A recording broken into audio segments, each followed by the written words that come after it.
ഓം നമോ ഭഗവതേ വാസുദേവായ.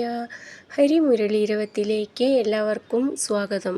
നാരായണായ നമ നാരായണായ നമ നാരായണായ നമ നാരായണ നാരായണായ നമ നാരായണായ നമ നാരായണായ നമ നാരായണ. ഇന്ന് നമുക്ക് 3ഉം 4ഉം ശ്ലോകങ്ങൾ നോക്കാം. ശ്രീമദ് നാരായണീയം ദശകം 72 അക്രൂരാഗമനം ശ്ലോകം 3. സോയം രഥേന സുകൃതി ഭവതോ നിവാസം ഗച്ഛൻ മനോരഥഗണാം സ്ത്വയി ധാര്യമാണാൻ ആസ്വാദയൻ മുഹുരപായ ഭയേന ദൈവം സംപ്രാർത്ഥയൻ പഥി ന കിഞ്ചിദഭിവ്യജാനത്. നമുക്കിതിലെ വാക്കുകൾ പിരിച്ചിട്ട് അതിൻ്റെ അർത്ഥം നോക്കാം. സോയം രഥേന സുകൃതി ഭവതോ നിവാസം ഗച്ഛൻ മനോരഥ ഗണാം സ്ത്വയി ധാര്യമാണാൻ ആസ്വാദയൻ മുഹുർ അപായ ഭയേന ദൈവം സംപ്രാർത്ഥയൻ പഥി ന കിഞ്ചിത് അഭി വ്യജാനത്. നമുക്കിതിലെ വാക്കുകളുടെ അർത്ഥം നോക്കാം. ഭവത അങ്ങയുടെ, നിവാസം വാസസ്ഥലത്തെയും, രഥേന തേരിലൂടെ, ഗച്ഛൻ യാത്ര തിരിച്ചവനും, സുകൃതി പുണ്യവാനുമായ, സ അയം ആ അക്രൂരൻ, ത്വയി അങ്ങിൽ, ധാര്യമാണാൻ ഉള്ളിൽ വഹിച്ചിരുന്ന, മനോരഥഗണാൻ ആഗ്രഹശതങ്ങളെ, ആസ്വാദയൻ അനുഭവിക്കുന്നവനായി, അപായ ഭയേന തൻ്റെ ആഗ്രഹം സാധിക്കുമോ എന്ന ഭയത്തോടുകൂടി, മുഹു വീണ്ടും, ദൈവം ദൈവത്തോട്, സംപ്രാർത്ഥയൻ നല്ലവണ്ണം പ്രാർത്ഥിക്കുന്നവനായി, പഥി വഴിയിൽ, കിഞ്ചിതപി മറ്റൊന്നും, ന വ്യജാനത് അറിഞ്ഞിരുന്നില്ല. നമുക്കിതിലെ അക്ഷരങ്ങളൊന്ന് നോക്കാം. സ അയം സോയം, രഥേന ഥ എന്നുള്ള അക്ഷരം നന്നായിട്ട് ഊന്നി പറയണം. സുകൃതി ഭവതോ ഭ എന്നുള്ള അക്ഷരം നന്നായിട്ട് ഊന്നി പറയാനുള്ളതാണ്.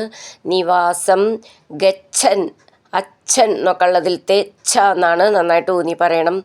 മനോരഥഗണാം സ്ത്വയി, മനോരഥ ഥ എന്നുള്ള അക്ഷരം നന്നായിട്ട് ഊന്നി പറയണം. ധാര്യമാണാൻ ഥ എന്നുള്ള അക്ഷരം നന്നായിട്ട് ഊന്നി പറയണം. ആസ്വാദയൻ മുഹുർ അപായ ഭയേന, ഇവിടെ മ എന്നാവും എഴുതിയിട്ടുണ്ടാവുക, അപായ ഭയേന എന്നാണ്. ഭ എന്നുള്ള അക്ഷരം നന്നായിട്ട് ഊന്നി പറയണം.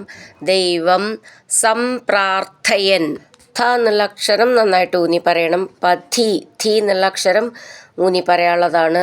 ന കിഞ്ചിത് അഭി ചേർത്തിട്ട് കിഞ്ചിത് അഭി, ജ എന്നുള്ളത് ഞാ ച എന്നാണ്. വ്യജാനത് അങ്ങനെ നിർത്താം. വ്യജാനത് ജ എന്നാണ്, അത് പ്രത്യേകം ശ്രദ്ധിച്ചോളൂ. സോയം രഥേന സുകൃതി ഭവതോ നിവാസം ഗച്ഛൻ മനോരഥഗണാം സ്ത്വയി ധാര്യമാണാൻ ആസ്വാദയൻ മുഹുരപായ ഭയേന ദൈവം സംപ്രാർത്ഥയൻ പഥി ന കിഞ്ചിദഭിവ്യജാനത്. അടുത്തത് 4ാമത്തെ ശ്ലോകം. ദ്രക്ഷ്യാമി വേദശതഗീതഗതിം പുമാംസം സ്പ്രക്ഷ്യാമി കിം സ്വിദപി നാമ പരിഷ്വജേയം കിം വക്ഷ്യത്തെ സ ഖലു മാം ക്വനു വീക്ഷിതഃ സ്യാദിത്തം നിനായ സഭവന്മയമേവ മാർഗം. നമുക്കിതിലെ വാക്കുകൾ പിരിച്ചിട്ട് അർത്ഥം നോക്കാം. ദ്രക്ഷ്യാമി വേദശത ഗീതഗതിം പുമാംസം സ്പ്രക്ഷ്യാമി കിം സ്വിത് അപി നാമ പരിഷ്വജേയ കിം വക്ഷ്യത്തെ സ ഖലു മാം ക്വ നു വീക്ഷിതഃ സ്യാത് ഇത്തം നിനായ സ ഭവന്മയം ഏവ മാർഗം. നമുക്കിതിലെ വാക്കുകളുടെ അർത്ഥം നോക്കാം. വേദശതഗീതഗതിം, വേദശതങ്ങളാൽ പുകഴ്ത്തപ്പെടുന്ന രൂപത്തോടു കൂടിയ, പുമാംസം ആദിപുരുഷനെ, കിം സ്വിത് ദ്രക്ഷ്യാമി ഞാൻ കാണുമോ, എനിക്ക് കാണാൻ കഴിയുമോ, സ്പ്രക്ഷ്യാമി എനിക്ക് സ്പർശിക്കാനാവുമോ, അപി നാമ പരിഷ്വജേയം ആശ്ലേഷിക്കുമോ, സ ഖലു അദ്ദേഹമാകട്ടെ മാം എന്നോട് വക്ഷ്യതേ കിം സംസാരിക്കുമോ ക്വനു വീക്ഷിത ഗോകുലത്തിൽ എവിടെ വെച്ചാണ് കാണുക എന്നത് സ്യാത് ഭവിക്കുന്നത് ഇത്തം ഇപ്രകാരം സ മഹാഭാഗവതനായ അക്രൂരൻ മാർഗം വഴിയെ ഭവന്മയമേവ ഭവന്മയമായിട്ടു തന്നെ നീനായ നയിച്ചു. നമുക്കിതിലെ അക്ഷരങ്ങളൊന്ന് നോക്കാം. ദ്രക്ഷ്യാമി ക്ഷ്യ എന്നുള്ള അക്ഷരം നന്നായിട്ട് ഊന്നി പറയണം. വേദ ശത ഗീത ഗതിം വേദ ശത ഗീത ഗതിം ഒന്നിച്ച് ചൊല്ലുമ്പോൾ വേദ എന്നുള്ളതിൻ്റെ ദാന്ന് ദയൽത്തെ ദാന്നാണ്.